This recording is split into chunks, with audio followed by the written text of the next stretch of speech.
சோனப்பிரியன் தளத்துக்கு உங்களை வரவேற்கிறேன். நம்ம தமிழ் சினிமாவில் 80களில் கொடி கட்டி பறந்தவர் ஸ்ரீதேவி.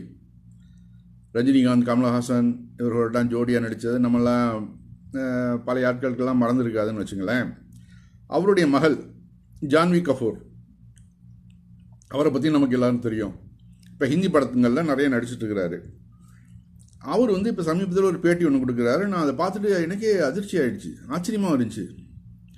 எப்படி ஒரு ஸ்ரீதேவி மகள்கிட்டேருந்து இப்படி ஒரு பேட்டி அப்படின்னு.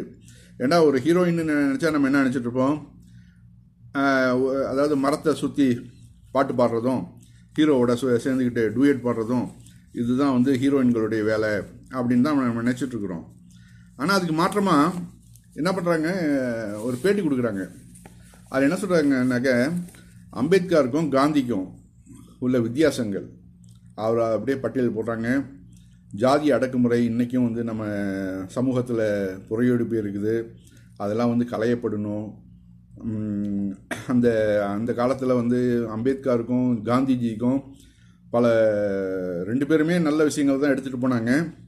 ஆனால் அதில் காந்தி கொஞ்சம் ஜாதியவாதிகளுக்கு கொஞ்சம் அடிபணிஞ்சு போனார். ஆனால் கடைசி வரைக்கும் அம்பேத்கர் தன்னோட கொள்கையில் ரொம்பவும் உறுதியாக இருந்தார் அப்படின்னு அவங்க அதை எடுத்து சொல்கிறாங்க.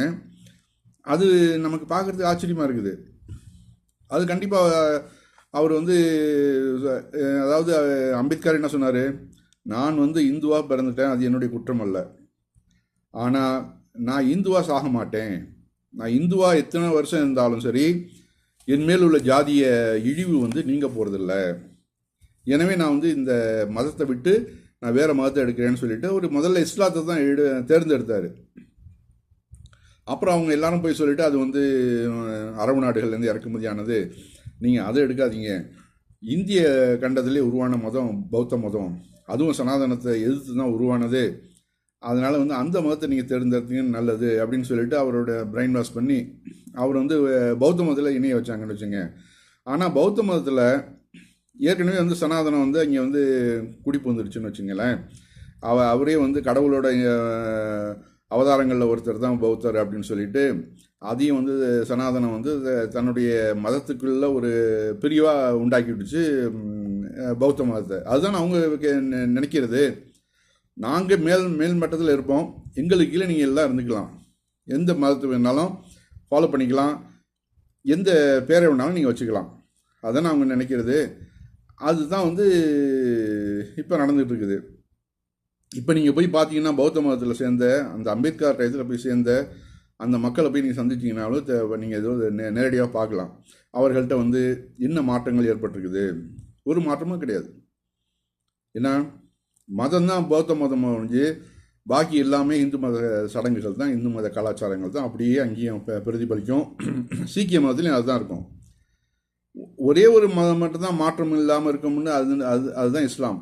அதனால தான் அவர்கள் சனாதனவாதிகள் இதை பயங்கரமாக எதிர்க்கிறது. இஸ்லாத்தை மட்டும் நம்ம ஒழிச்சிட்டோன்னாக்க நம்மளுடைய திட்டங்கள் ஈஸியாக கொண்டு வந்துடலாம் இந்தியா முழுக்க அப்படிங்கிறது தான். அடுத்தால் இந்து ராஷ்டிரா கொண்டு வந்துடும். அதுக்கு முதல் முட்டுக்கட்ட இஸ்லாமியர்கள்.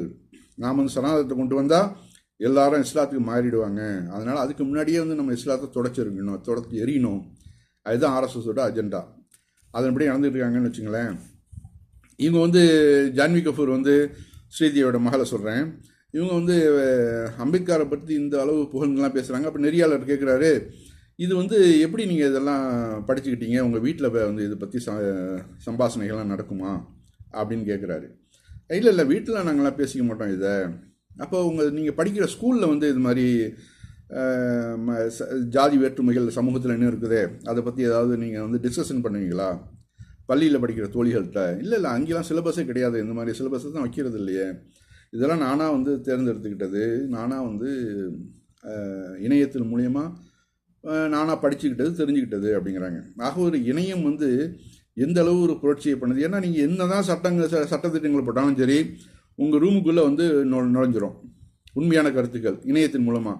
நீங்கள் இணையத்தின் மூலமாக பொய்யான கருத்துக்கள் இப்போ 10 போட்டிங்கன்னா கூட அந்த 10ல் யாராவது ஒருத்தன் கண்டுபிடிச்சி சொல்லிடுவாங்க, இது பொய்யான கருத்து, இது உல்ட்டா அடிச்சு விட்றான் பிடிங்க அப்படின்னு சொல்லிட்டு வரிசையாக 20-30 கமெண்ட்ஸ் அதுக்கு பின்னாடியே வந்துடும், என்னன்னு விளக்கி சொல்லிடுவாங்க. அதுதான் இப்போ ஹெச் ராஜாவிலேருந்து எல்லாருமே முழிக்கிறதுக்கு காரணமே அண்ணாமலையிலேருந்து ரங்கராஜ் பாண்டேலேருந்து எல்லாரும் முழிக்கிறாங்க. என்னடா அது எந்த கருத்து ஒன்று சொன்னாலும் உடனே அதுக்கு உண்மையை கண்டுபிடிச்சி எல்லா மக்கள் நெட்டில் போட்டு விட்டுறாங்களே.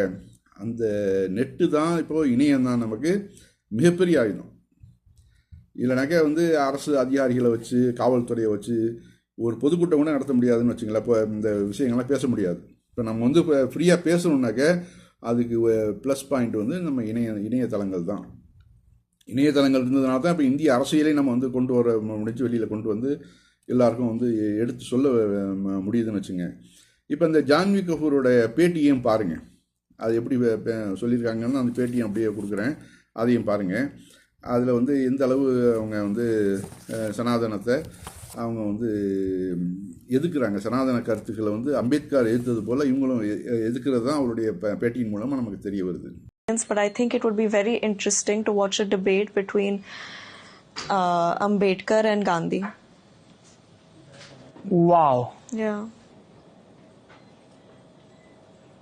पूना पैक्ट के पहले क्या बातें हुई उनके बीच, और उनके बस just a debate between what they stand for and how कैसे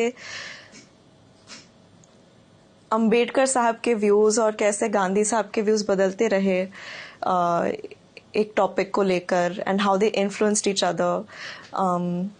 they've both helped, इतना हेल्प किया है हमारे समाज को, and what they feel about each other's views. I just think it would be a very interesting discourse. I'm very happy and very surprised.